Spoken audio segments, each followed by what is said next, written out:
Better late than never. Here it is. The Basketball Wives LA Season 3, Episode 3 Review, Recap, and Opinion by Meat Magazine.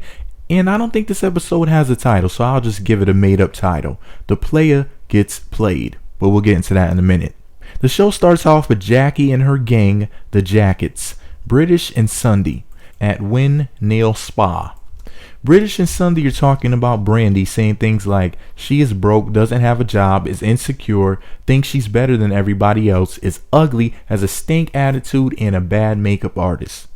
As for Drea, they feel that she looked cute at the Turkish party, but she is a habitually naked little slut that needs to put some clothes on, which of course is hilarious because Sundy Carter used to be a booty model herself. Yes, Miss Judgmental Sundy herself used to take pictures nude or almost nude for dollars, so she was a stripper for photographers. To make it worse, when Sundy sees Drea, she's gonna call her old stripper name Miami, just to be a petty witch. And I just want to know whether or not Drea slept with her man. I mean, why else would Sundy be so insecure about chicken wing? In our next scene, we visit Anda's to see the pretty girls on the show. Brandy, pretty, Malaysia, prettier, and that fine ass Drea. Drea is playing hoe coach and tells Brandy that British is a 5-year-old who hangs out with 50-year-olds like Jackie because she gave her a bag full of candy.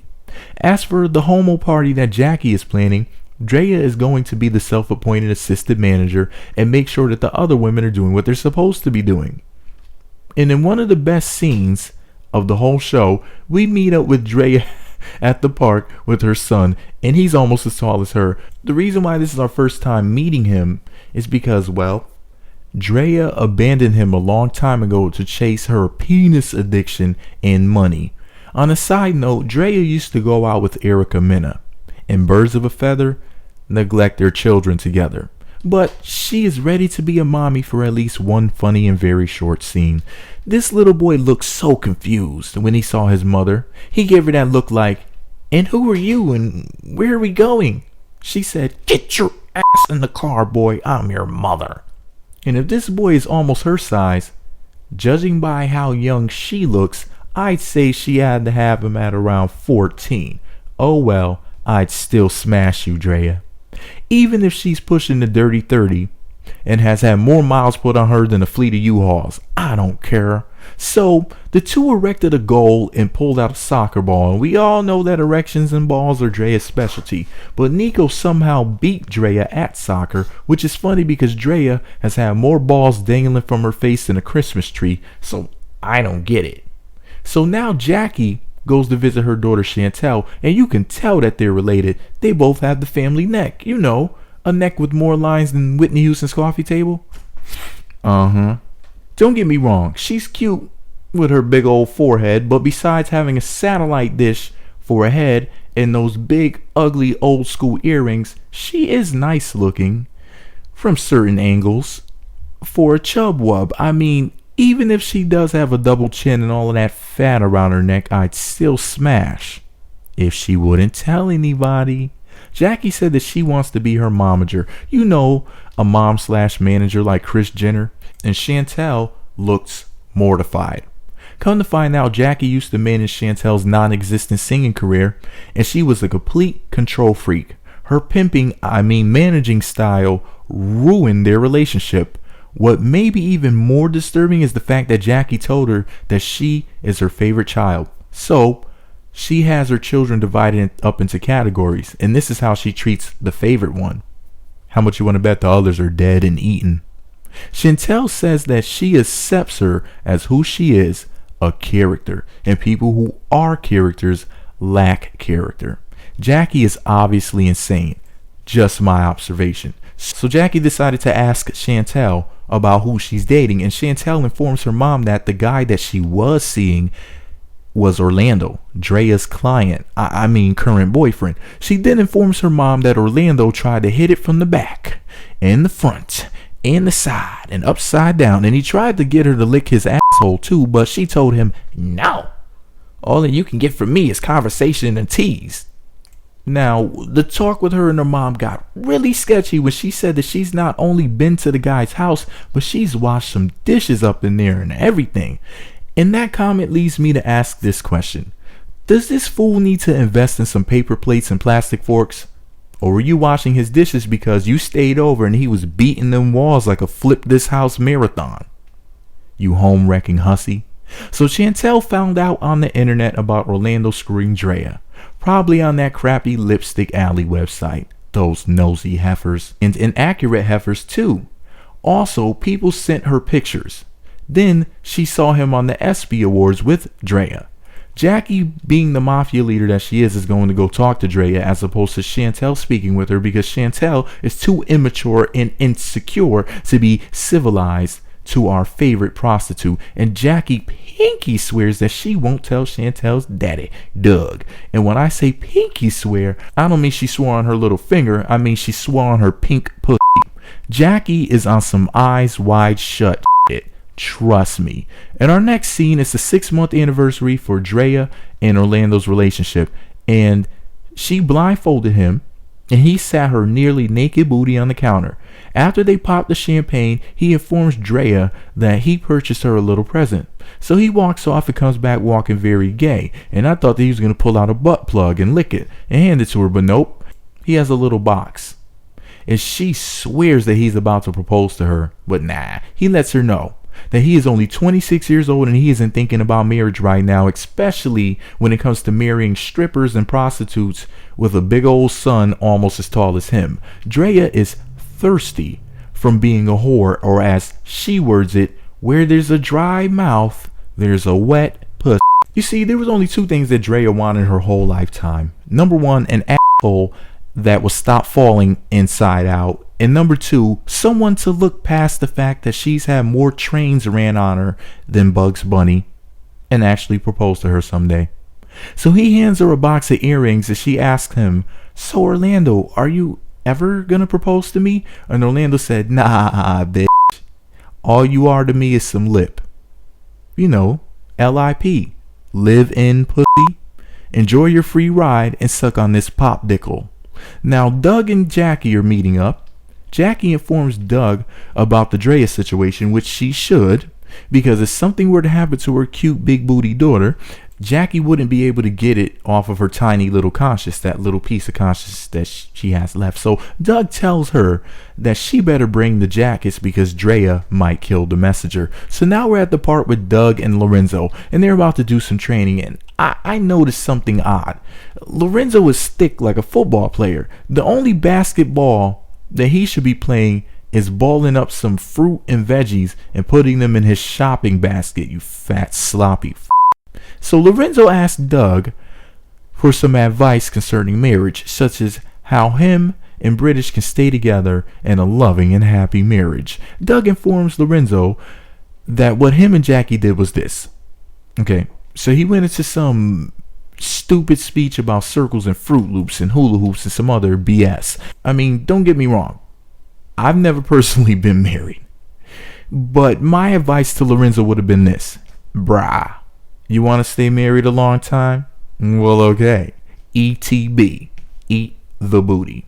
And preferably with extra spit. And yeah, that's the key to a happy and prosperous marriage. So after the BS about love and circles, Doug told him the truth. He told Lorenzo that if he wants to never get divorced, he needs to eat the booty and tie her up upside down and beat her until she bleeds with a whip or a slender strap while she's blindfolded. He also informs Lorenzo about role playing because all of this is unheard of by someone his age. Sure.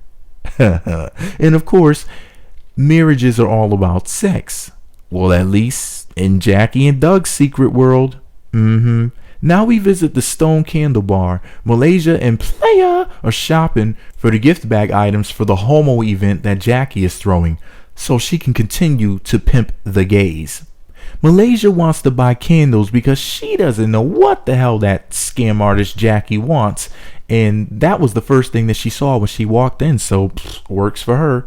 So Malaysia thinks that she has 200 bags to stuff, and they found the perfect item for a gang of fudge packers, a rainbow candle.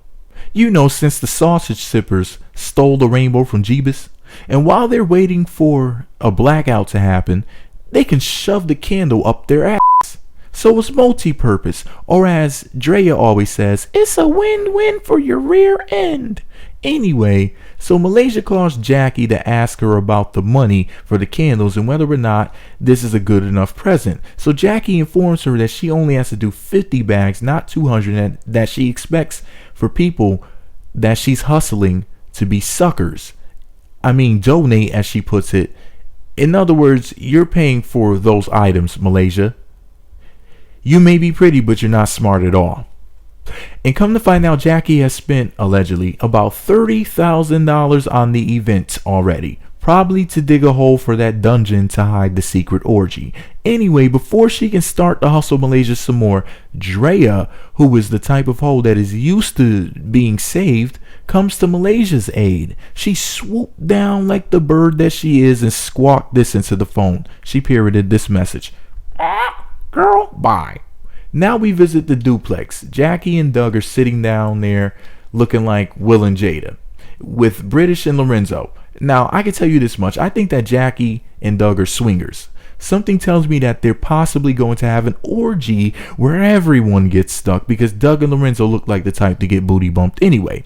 I smell sugar. So Lorenzo asks Jackie about how it feels to be married. And Jackie implies that her and Doug are each other's beards and they have swag, which stands for secretly we are gay.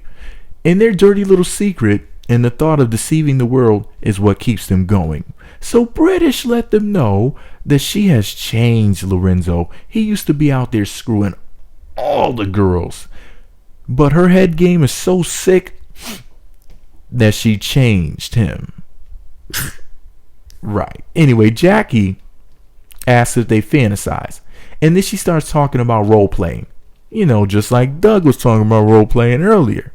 So Jackie and Doug do stuff like this when they're recruiting people for their secret sex parties and partner swapping. And British and Lorenzo were not falling for it even 1 second. In fact, they seem to be appalled by the idea of Doug sticking his bald head into Jackie's hairy ass. They almost got up and ran out of the restaurant. Now we're at the Castaway. Sundy and Jackie and Jackie's new wig are sitting down.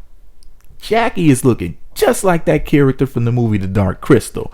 Ew. Sundy may be cute, but she is a fucking hater. She starts talking crap about how Brandy better not be at the homo bash, or she'll hit her in the head with a bottle, or trip her, or tickle her to death or something. So Jackie cuts her off and starts telling her about Shantel sucking off Orlando. And everyone knows that Sundy's daughter swallows swords for a living. So Jackie found something that her and Sundy have in common.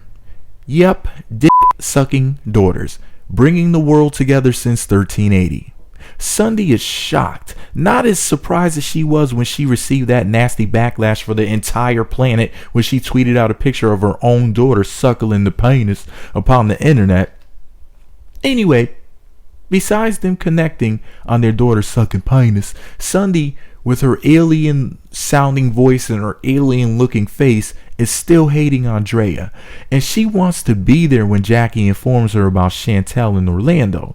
Now we're visiting El Cielo, which is Spanish for Sierra has a little butt. Playa is meeting up with Malaysia and Brandy, and Playa says that she's been with Orlando for 6 months and they're still using condoms, and that makes Drea feel grown up, which is an improvement because she usually feels felt up. The funny thing about this scene is when Drea starts talking about how she's a crazy psychotic girlfriend, the type that goes through your phone and your brain while you're sleeping. And she does anal cavity searches too, with no glove or spit. She also said that she sleeps with one eye on her man. I guess so when everything on you is fake. Wig on the jacket holder, eye on her man, titties on the doorstep, ass in the pantry, brain in the oven. Mrs. Potato Head swag with a Play-Doh pussy and Monopoly money. Tragic mulatto. Man, mixed chicks stay losing. Come to find out, the other heifers have been cheated on before, and this scares Drea. She slept with everyone's man as a come up, and karma is going to bite Playa bad when Orlando gives her that magic. Yeah, that Magic Johnson, or the Dirty A, the AIDS. Nah, I'm kidding. But he is going to cheat on her and bring back some sort of fleas, whether that's a disease or some chicks tweeting out pictures of what they did with him. I don't know, only time will tell. But I can tell you this. When Drea is single again, I'm gonna scoop her up because I'll finally be rich by then. I just love how Drea, the side chick superheroine, acts as if she's so shocked by the fact that people cheat. She is hidden in a number of closets when the wife has come home in her lifetime. I can see her little skinny ass now peeking out the garbage can like Oscar the Grouch with a banana peel on her head. As the wife pulls into the garage, homesick from work, or because she forgot something. Anyway, she said that she was about to cry. And I felt bad for her. But then I realized that she was about to cry laughing because she's cheated with both of these women's men. Wow, I guess light skin really is the right skin. In our final scene, we're at Rockwell Restaurant. Jackie brought the jackets out to protect her from Drea's rain. Yep, she brought Malaysia and Sundy with her because on a sunny day, it doesn't rain. And Sundy informs Drea that she knows the tea that Jackie is about to spill, and Sundy is masturbating and anticipating for this news to be cast. Jackie lets Drea know that Orlando was slobbing down Shantel, and Drea denies it at first and says that Shantel used to f his friend, but not Orlando. So then Jackie whips her phone out and shows her the proof. And I'll see you next review to finish the story because that's where the scene ends. See you next time for the next review, and don't forget to comment below and subscribe to my YouTube channel for more reality TV, news, reviews, recaps, and opinions. And if you like it, share the video on Facebook, Twitter, Google+, MySpace, or two cans with a string in the middle. In other words, tell a fucking friend.